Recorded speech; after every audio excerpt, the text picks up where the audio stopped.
Syekh Abu Bakar bin Salim, imam besar di zamannya, wali di zamannya yang luar biasa, sampai disebutkan dari salah satu kemuliaannya Imam Syekh Abu Bakar bin Salim, orang yang hidup di zamannya semua dosanya diampuni oleh Allah. Indah. Kita nggak hidup di zaman Syekh Abu Bakar bin Salim, tapi mudah-mudahan berharap kita memperingati haulnya, kita juga dosa kita diampuni oleh Allah Subhanahu wa taala. Bahkan sampai disebutkan yang hidup di zaman Syekh Abu Bakar bin Salim tidak akan dihisab oleh Allah Subhanahu wa taala. Kenapa tidak dihisab? Karena di zaman beliau tidak ada fitnah. Semuanya ahli ibadah, semuanya ahli ridha pada ketentuan Allah Subhanahu wa taala. Semuanya ahli sujud, semuanya ahli tawakal kepada Allah Subhanahu wa taala. Makanya mereka tidak dihisab oleh Allah Subhanahu wa taala. Dan siapa yang menjadikan mereka sampai tidak dihisab? Imam besar yang setiap malamnya beribadah kepada Allah Subhanahu wa taala, sampai dijuluki fakhrul wujud karena 40 tahun wudu salat isyanya dipakai buat salat subuh.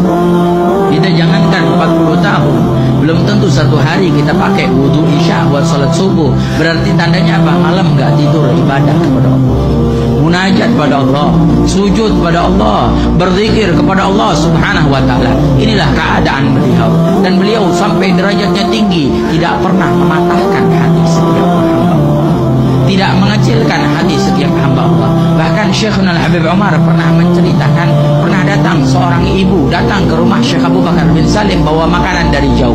Karena jauhnya jarak sampai makanan itu basi, tapi dia ingin berjumpa dengan Al-Imam Syekh Abu Bakar bin Salim.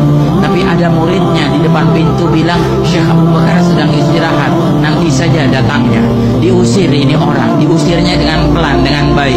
Sampai Al-Imam Syekh Abu Bakar bin Salim mendengar dari dalam, keluar langsung itu ibu sudah jalan, ditanya, hei, kau patahkan hati hamba Allah di depan rumahku, di depan pintuku, kata Imam Syekh Abu Bakar bin Salim. Kemana orang tersebut itu? Berangkat ke sana. Maka dikejar oleh Imam Syekh Abu Bakar bin Salim. Sampai di hadapannya ditanya, ibu ada apa? Enggak, saya dari jauh cuma pengen kasih hadiah, karena engkau selalu memberikan kami hadiah. Imam Syekh Abu Bakar bin Salim setiap hari membuat 1000 roti dari dapurnya dibagikan untuk seluruh masyarakatnya.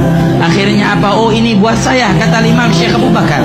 Dalam keadaan basi itu makanan, tapi dimakan oleh Syekh Abu Bakar. Terima kasih banyak, makanannya enak. Tidak mau mematahkan hati hamba-Nya Allah.